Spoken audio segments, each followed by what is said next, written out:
Hari ini aku akan membunuhmu.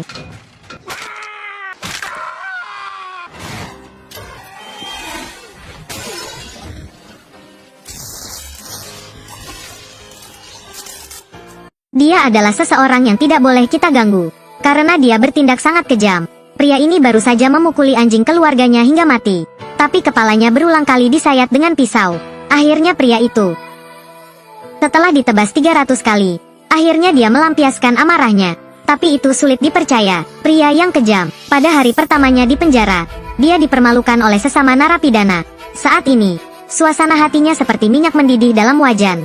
Tapi pria kulit hitam ini mendapatkan lebih banyak momentum.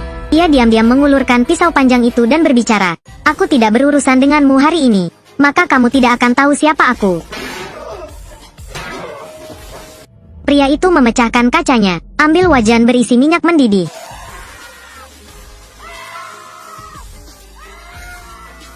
"Aku baru makan 2 kali dan itu sudah membuatku gila. Siapapun yang punya nyali harus keluar dan melawanku 1 lawan 1. Aku gila. Apa yang bisa kamu lakukan padaku?" Nama pria ini adalah Rorsah. Karena kami tidak pernah menoleransi kejahatan, jadi orang juga menyebutnya Kovacs. Sejak kecil, dia tak mempunyai ayah.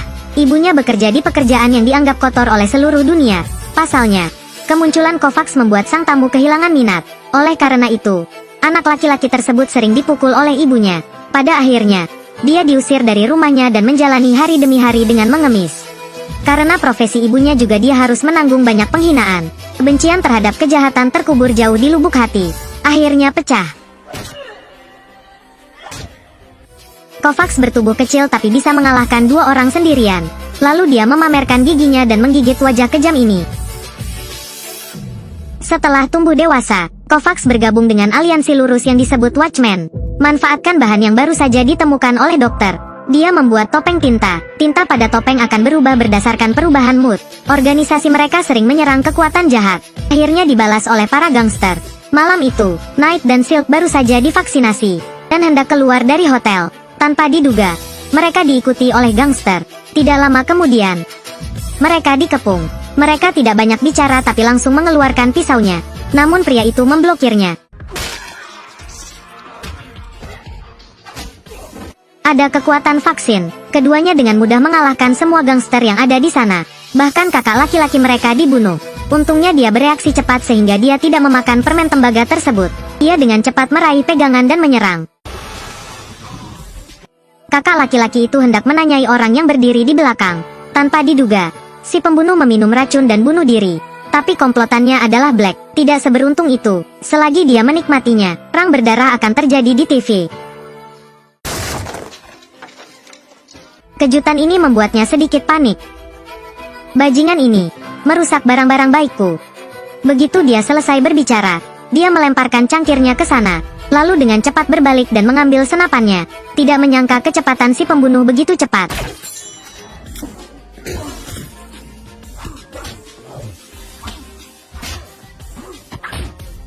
Sangat mudah untuk melihat bahwa Black bukanlah lawannya. Hanya beberapa gerakan saja yang membuatnya bodoh. Black yang marah dengan cepat mendorong si pembunuh ke dinding. Ayunkan tangannya dan berikan pukulan. Lalu tembakan lainnya, dinding rumah ditembus olehnya, tapi tetap tidak bisa melukai sehelai pun rambut lawan. Sebaliknya, si pembunuh malah menjatuhkannya ke lantai. Black berdiri, mengambil pisaunya dan melemparkannya.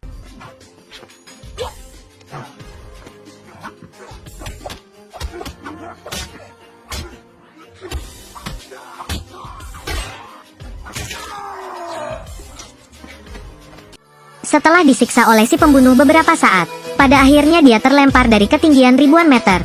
Untuk menyelidiki penyebab kematian Black, Kovacs bergegas masuk sendirian, rumah bos geng gangster. Ia menduga kematian Black ada hubungannya dengan orang tersebut. Namun ketika dia menemukan tempat itu, kemudian mengetahui bahwa dia telah dibunuh, polisi tiba-tiba mengepung gedung itu. Kepala polisi menyarankan Kovacs untuk menyerahkan diri. Terlihat kali ini dia telah jatuh ke dalam perangkap. Saat ini, banyak polisi yang memblokir pintu. Perang besar akan segera terjadi.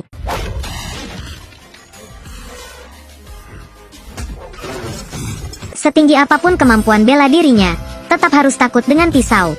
Apalagi ini pistol. Kovacs hanya bisa mengangkat kakinya dan berlari, lalu melompat turun dari jendela. Para agen melihat ini dan segera bergegas membawa tongkat. Kovacs berusaha sekuat tenaga untuk melawan, namun tetap kalah bersaing dengan banyak orang. Jadi dia langsung ditangkap. Tak hanya itu, mereka juga melepas topengnya. Melalui berita, semua orang baru mengetahui tentang pahlawan bertopeng yang sendirian ini. Itu Kovacs. Akhirnya, dia dikurung di penjara Amerika yang terkenal kejam. Sebagian besar penjahat di sini ditangkap oleh Kovacs. Kali ini, penjahat. Dia bertubuh pendek dan kecil dan memegang cerutu di tangannya. Pergi. Selain itu, ada dua orang yang mengikuti satpam. Tidak perlu berpikir untuk mengetahuinya.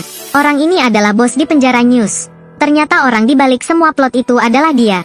Tahun itu, karena dia diam-diam mengintip wanita yang sedang mandi. Tapi Kovacs memenjarakannya dan harus tinggal di sini selama 15 tahun. News sangat membencinya.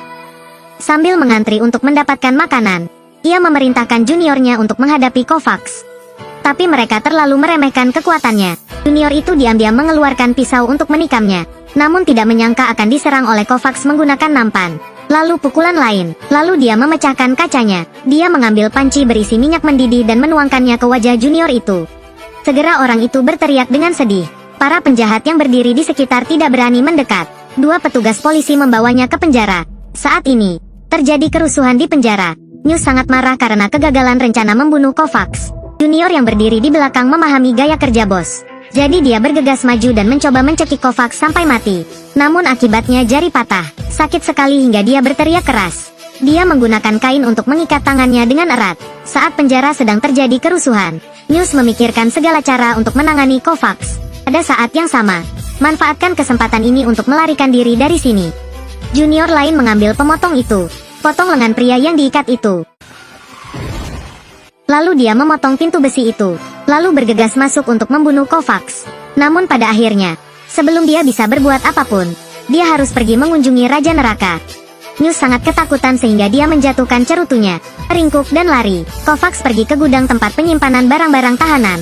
Temukan topengnya dan kenakan. Aku sudah kembali. Saat ini, penjara berada dalam kekacauan total. Knight dan Shield mengambil kesempatan untuk berbaur. Mereka ingin mengeluarkan Kovacs. Tanpa diduga, News Junior menyerang di sini. Hadapi preman kejam ini, keduanya hanya bergegas maju dengan niat membunuhnya.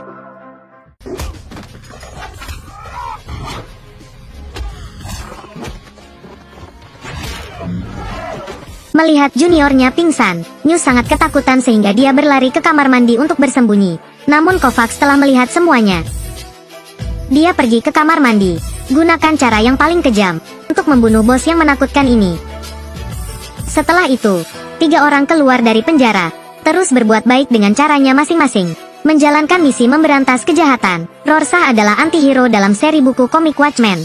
Dia membenci kejahatan dengan sepenuh hati. Dengan prinsip bahwa kematian pun tidak berkompromi dengan kejahatan, ia telah menarik banyak penggemar. Rorschach juga merupakan antihero favoritku. Ceritanya berakhir di sini. Aku seorang pengulas film. Setiap hari aku mengulas film aksi. Silakan like dan follow ya. Sampai jumpa lagi di video selanjutnya.